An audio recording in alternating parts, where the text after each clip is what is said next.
Cinderella. There was once a lovely little girl called Ella, who lived with her father, her stepmother, and 2 stepsisters. The stepsisters were ugly, for they were bad-tempered and unkind, and as everyone knows, bad temper makes anyone ugly. Ella was very beautiful, and the sisters were jealous of her. "She makes us look ugly," they complained to their mother. "Can't you send her away?" But the stepmother couldn't do that, for Ella's father wouldn't let her. Instead, she made her do all the kitchen work. "If we make her dust and scrub, she'll get scruffy and dirty," she said. "Then no one will look at her." Poor Ella's clothes soon became so dirty and ragged that she was ashamed to be seen with her stepsisters in their beautiful clothes. She sat in the kitchen all alone and wished she didn't have quite so much work to do. One day, her stepsisters found her sitting by the kitchen fire and laughed at her. "Look, look," they cried. "See the little cinder girl sitting among the cinders. We'll call her Cinderella." So they did, and soon everyone called her by that name and no other. She didn't complain, but simply did her work cheerfully and well, hoping that someday things would turn out better for her. One morning, the stepsisters were tremendously excited. They came dancing into Cinderella, waving a big letter in their hands. "What do you think?" they cried. "The prince is giving a great dance and we're invited. He's going to choose a wife soon, and who knows, he may choose one of us, and then we'll be very grand indeed." Cinderella listened and wished she was going too. She helped her sisters all she could with their dresses and ran about from morning to night for them. When the great day came, she did their hair elegantly, put some last stitches in their beautiful dresses, and buckled up their lovely shoes. "You hurry, hurry," said the sisters. "Here comes a carriage to take us to the dance. Don't you wish you were going too, Cinderella? But you're much too ugly and dirty." They jumped in, waved goodbye, and off they went. Cinderella watched them, and then went sadly to the kitchen, where she sat down and sighed. "Now, my dear," suddenly said a cheerful voice, "what are you sighing about?" Cinderella turned in surprise and saw an old woman standing near her, dressed in a peaked hat and a red cloak. "Who are you?" she asked in astonishment. And where did you come from?" "I'm your fairy godmother," laughed the old woman, "and never you mind where I came from. Would you like to go to the prince's dance?" "Oh, godmother, I should simply love it," cried Cinderella. "But how can I? I've no dress, no carriage, no nothing." "Fiddlesticks," said her godmother. "You can have anything you want. Come outside with me and fetch a big pumpkin, and get me the rat trap and the mouse trap, and we'll see what we can do." Cinderella ran at once to fetch them, and soon brought back a fine yellow pumpkin, a trap with 6 rats in, and another trap with 8 mice in. She put them down on the ground. Her godmother waved her stick over the pumpkin, and lo and behold, it changed into a wonderful golden coach, shining like a midday sun.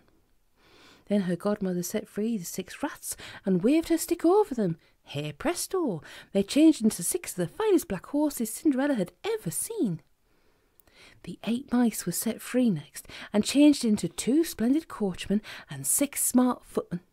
They harnessed the black horses in a moment, and were soon ready in their places, the coachman in front, 5 footmen standing stiffly behind, and one holding the door open politely for Cinderella. "But dear me," gasped Cinderella, too astonished for anything, "I can't possibly go to the prince's dance in this ragged old frock, godmother. I would dirty that lovely coach." "Oh, not at all," laughed her godmother, and waved her stick over Cinderella.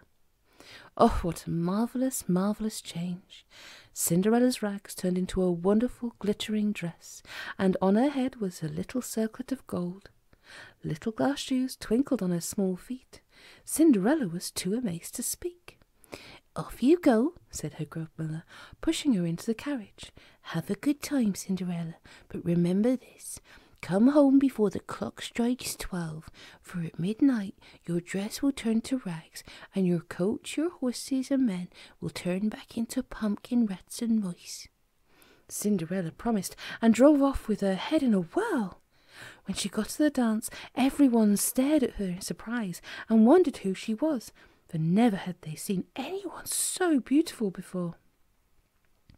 Her stepsisters didn't know her at all, but thought she must be some strange princess come from a faraway land. The prince couldn't believe his eyes when he saw her standing there, so shy and so lovely. "If she is as good as she is beautiful," he said, "she is the wife for me." He hurried up to her and asked her to dance with him, and was delighted to find that her nature was as sweet as her face. She wouldn't tell him her name, nor where she came from, but he didn't mind that. He thought someone so lovely must surely be well known, and he would soon find out all about her. Cinderella had never been so happy in all her life. She danced and ate and then danced again. The prince was so good to her and looked so remarkably handsome that she lost her heart to him and only wished she really were a princess so that she could marry him. She forgot all about the time. 9 o'clock came, and 10 o'clock, 11 o'clock, and yes, it was striking midnight. In a flash, Cinderella remembered what her godmother had said.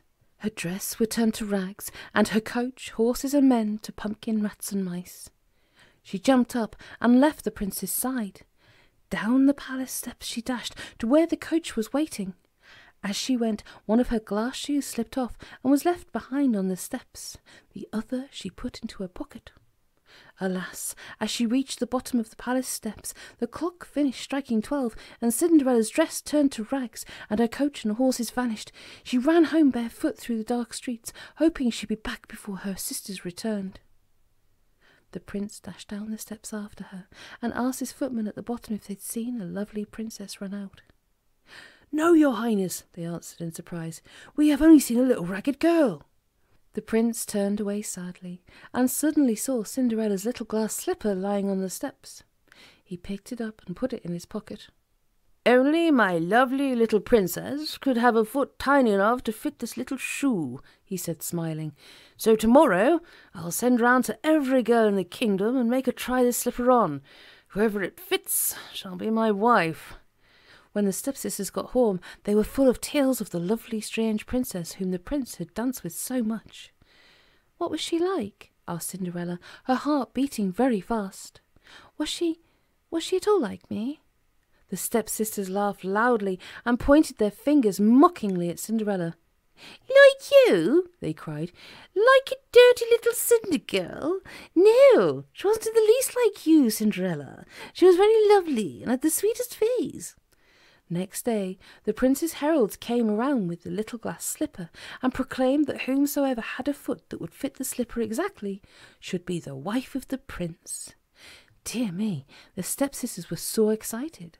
They each tried on the slipper and squished and squeezed their feet to try and get them inside, but it wasn't a bit of good, for they simply couldn't. Their feet were quite 6 sizes too large.